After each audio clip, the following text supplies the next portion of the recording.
Melayani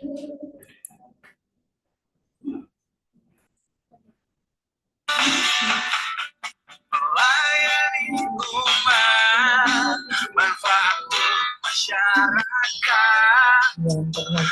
Oh, sepintar, belajar mandiri bersama. Assalamualaikum warahmatullahi wabarakatuh. Shalom, Om Swastiastu, Namo Buddhaya, salam kebajikan, salam sejahtera bagi kita semuanya. Selamat pagi Sobat Pelatihan. Saya berharap Anda semuanya, kita semuanya tetap dalam keadaan sehat walafiat. Sobat Pelatihan yang berbahagia, yang terkasih, yang tersayang, pada kesempatan ini saya akan menyampaikan tentang kode etik sumber daya manusia Kementerian Agama. Materi ini sangat penting karena bagaimanapun juga tidak ada sebuah kementerian yang nama baiknya tidak ditentukan oleh sumber daya manusia yang dimiliki. Begitu juga dengan kementerian kita. Oleh karena itu, kalau sekarang saya akan berbicara tentang kode etik kementerian kita, karena posisi sepenting itulah yang sedang kita panggul di atas pundak kita. Bapak Ibu sekalian, Sobat Pelatihan yang berbahagia, saya ingin membagi pembicaraan ini menjadi 3 bagian. Yang pertama yang akan saya sampaikan adalah potret ideal sumber daya manusia Kementerian Agama.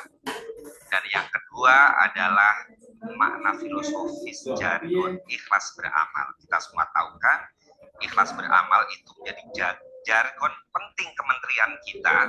Kita mungkin sudah sangat hafal, kita terbiasa untuk membaca jargon ini. Tapi sebetulnya jargon ini apa konsekuensinya bagi kita sebagai pegawai, sebagai SDM kementerian ini. Dan yang ketiga atau yang terakhir, saya akan membicarakan tentang kode etik pegawai kementerian. 3 hal ini yang coba akan saya sampaikan kepada Anda sekalian. Baik, yang pertama, mari kita berbicara tentang potret ideal sumber daya Kementerian Agama. Potret ideal kita sebagai sumber daya Kementerian Agama, kita tahu kita ini adalah orang yang mendapatkan amanah atau tugas sebagai pegawai negara atau pegawai pemerintah yang bertugas untuk membantu pimpinan kita terkait dengan pendidikan dan layanan agama dan keagamaan. Jadi pendidikan agama dan keagamaan, layanan agama dan keagamaan itu adalah tusi kita. Itu bagaimana masyarakat terlayani dalam bidang ini. Itulah yang menjadi tugas pokok fungsi kita. Yang pertama tentunya, karena ini terkait dengan agama, maka betapa pentingnya kalau kita membicarakan tentang potret ideal sumber daya manusia Kementerian Agama. Kementerian ini itu adalah kementerian yang berbeda. Mengapa berbeda? Karena kita memanggul nilai-nilai agama itu loh. Jadi kalau misalkan SDM di kementerian yang lain, kalau misalkan dia melakukan kesalahan itu adalah kesalahan. Mereka mungkin hanya akan mendapatkan judgement satu kesalahannya. Tapi kalau kita sebagai SDM Kementerian Agama, itu agama selalu nggak bisa dipisahkan oleh kita. Jadi nilai agama itu seperti baju yang akan selalu kita pakai sehari-hari. Itu adalah baju yang akan terus kita tampilkan, kita gunakan dimanapun. Bagi yang beragama Islam misalkan, jadikanlah nilai agama Islam itu sebagai pakaian dalam kehidupan sehari-hari. Begitu juga dengan pemeluk agama yang lain.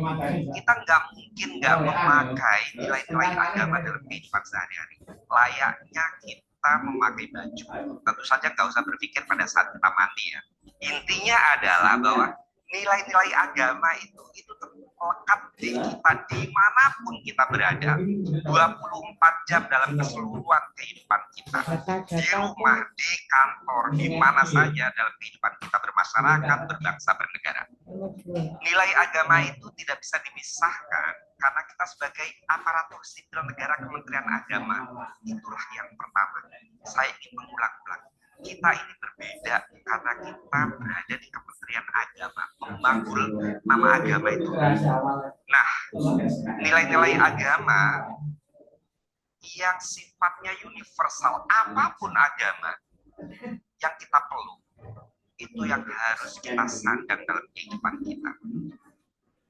Kita sebagai aparatur sipil negara, Kementerian Agama, kitalah yang harus memakainya. Nilai agama itu yang pertama adalah bagaimana kita mampu atau tidak, apakah kita bisa menegakkan atau tidak kebenaran sesuai dengan apa yang menjadi tugas bagian kita dalam bekerja, dalam hidup berkeluarga maupun di masyarakat. Oke, kita mungkin kita memiliki ajaran, keyakinan, akidah yang berbeda-beda. Tapi pasti semua agama mengajarkan tentang kebaikan, tentang kebenaran. Nah, menebarkan kebaikan ini adalah nilai universal agama yang dipenuhi siapa saja. Kalau kita menebarkan kebaikan, berarti kita sudah mengamalkan agama kita. Karena itu adalah nilai universal. Ini yang harus kita lakukan sepenuh sekuat yang bisa kita lakukan.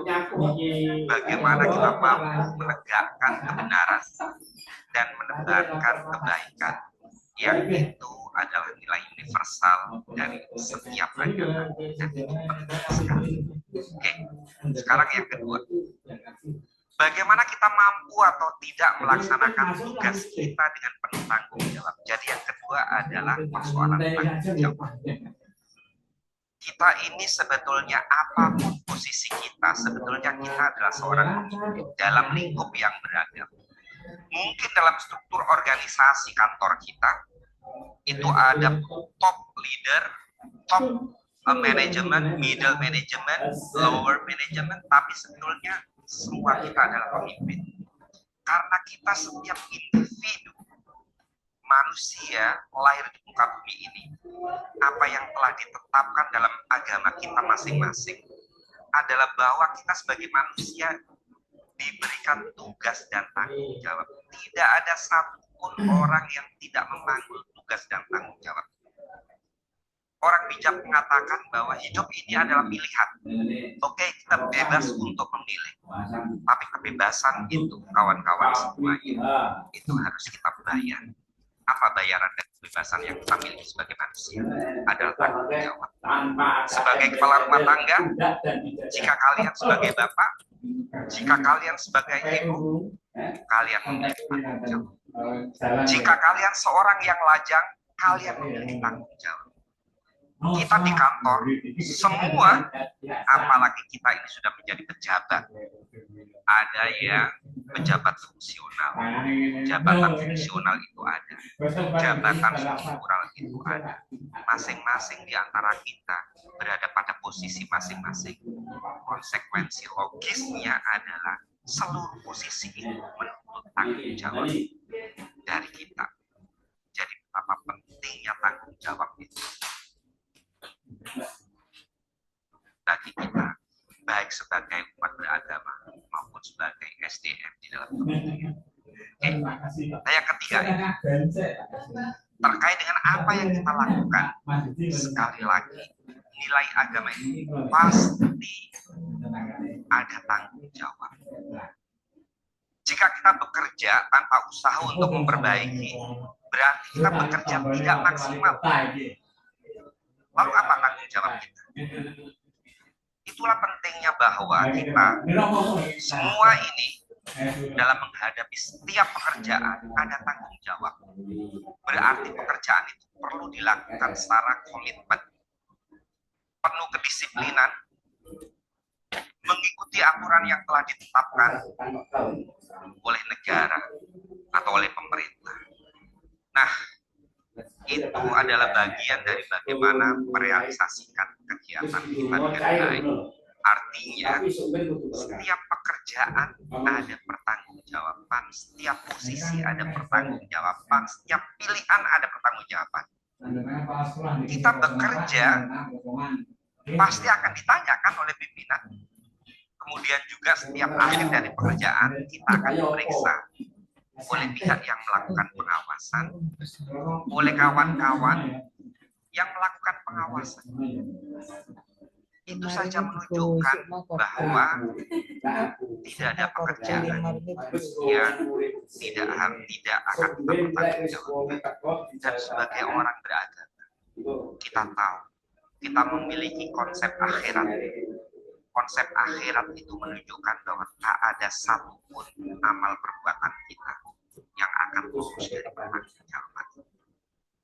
Ini adalah kalau filosofi akhirat, pertanggungjawaban itu kita bawa dalam konteks pekerjaan profesional kita. Ini yang disebut dengan akuntabilitas, baik pada internal kita dalam kementerian maupun pada masyarakat luas. Akuntabilitas ini tidak hanya terkait dengan masalah BPK, nggak hanya terkait dengan masalah ijen, tapi ini adalah nilai keagamaan kita. Itu adalah bagaimana kita merealisasikan tanggung jawab.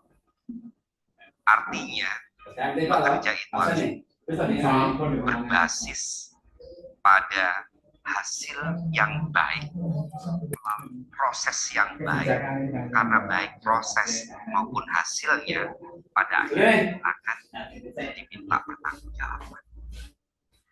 Yang keempat, ini bayangkan kalau ternyata SDM Kementerian Agama itu dihuni oleh orang-orang yang nggak berkompeten, bodoh. Bayangkan apa yang akan terjadi dengan kementerian ini. Oleh karena itu, maka yang keempat, itu kita ini sebagai SDM Kementerian Agama, juga sebagai umat yang beragama, itu harus cerdas. Hanya dengan kecerdasan itulah kita bisa bekerja dengan cerdas. Banyak orang yang selalu mempertentangkan antara kerja keras dengan kerja cerdas. Okay, well, itu memang dua hal yang berbeda. Banyak orang yang kerja keras tapi nggak cerdas. Banyak orang kerja cerdas tanpa kerja keras. Kita akan memadukan yang kerja keras, yang kerja cerdas, melakukan segala aktivitas kegiatan itu tidak hanya berdasarkan dari kepintaran kita, tapi ada faktor lain, apa itu passion, nurani kita. Itulah yang membuat kita bisa bekerja dengan keras berpaduan dengan kerja cerdas, bekerja dengan penuh bijaksana. Kalau bijaksana itu kan nggak hanya orang yang pintar ya, lebih dari itu. Orang yang bekerja dengan bijaksana itu adalah orang yang bekerja dengan kecerdasan, dengan kekerasan, dengan moralitas, dengan keseluruhan sifat baik yang ada di diri kita.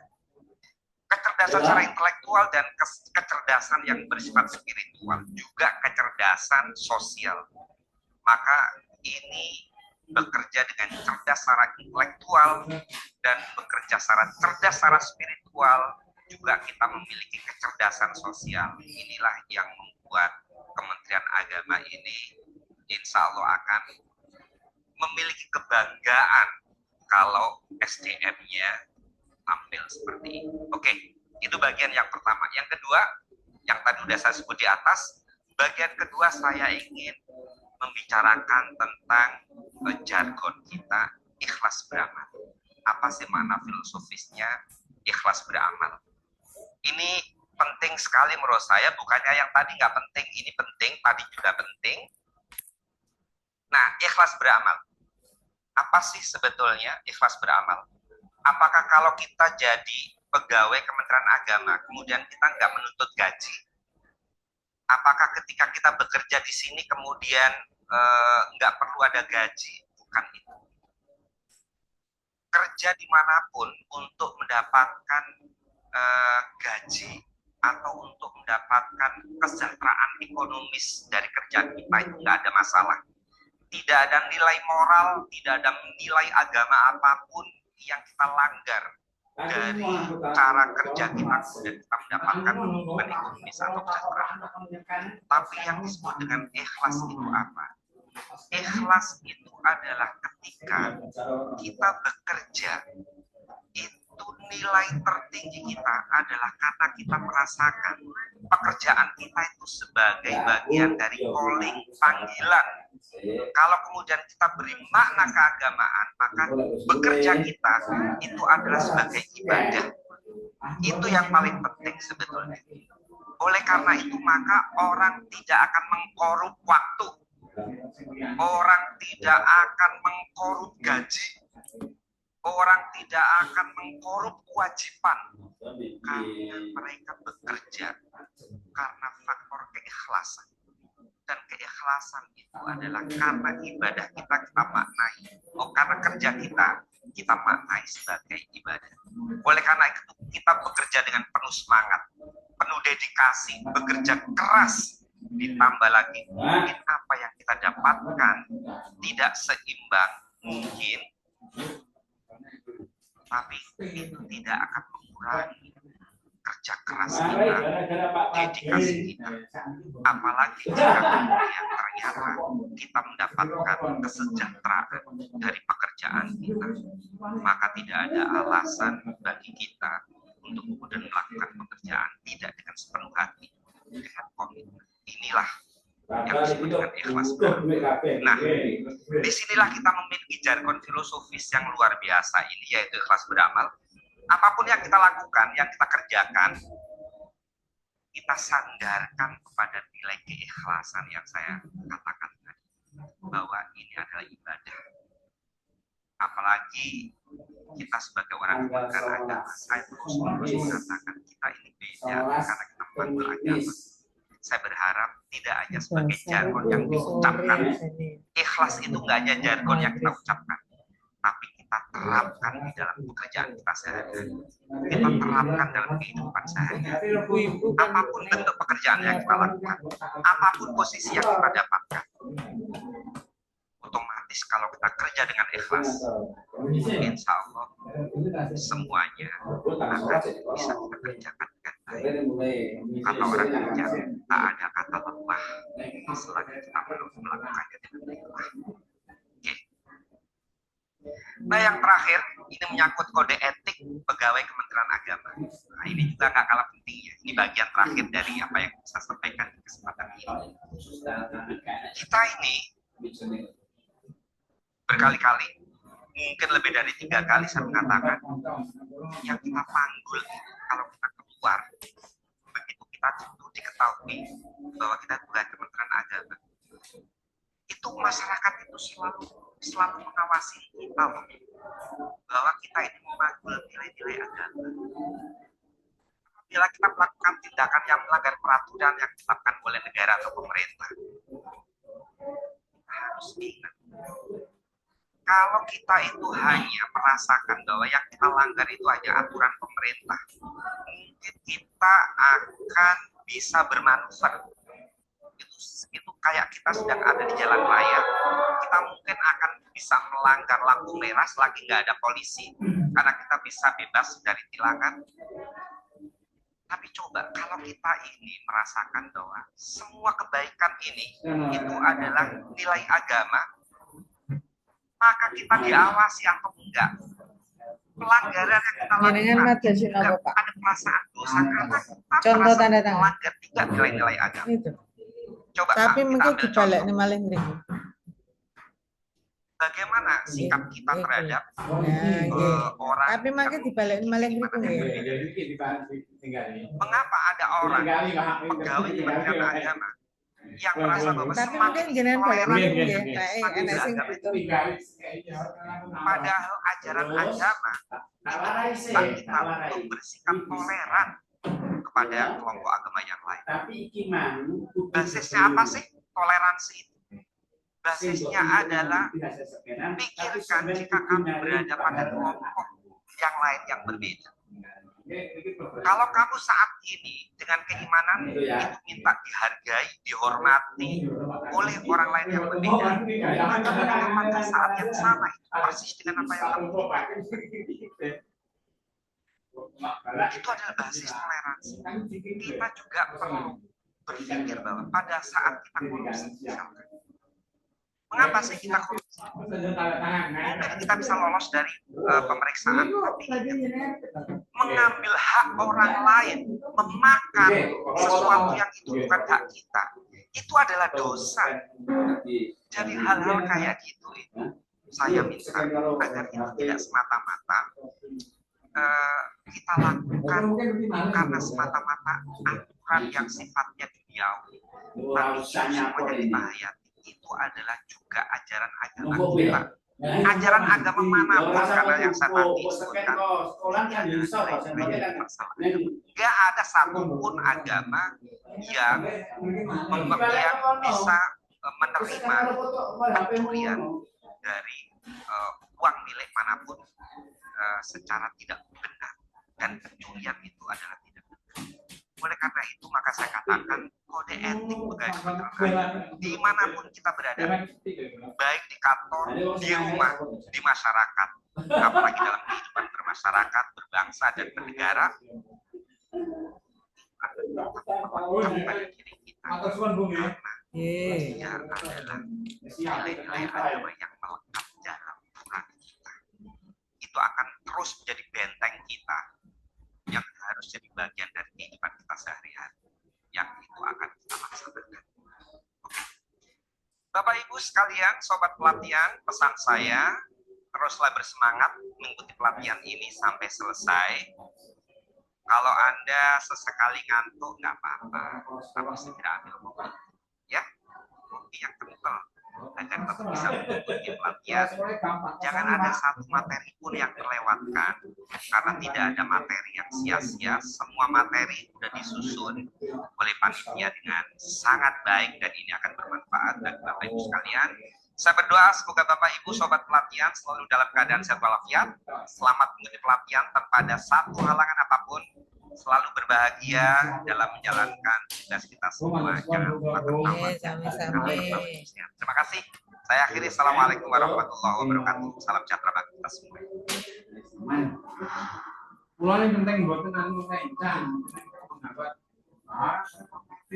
bayaran waktu udah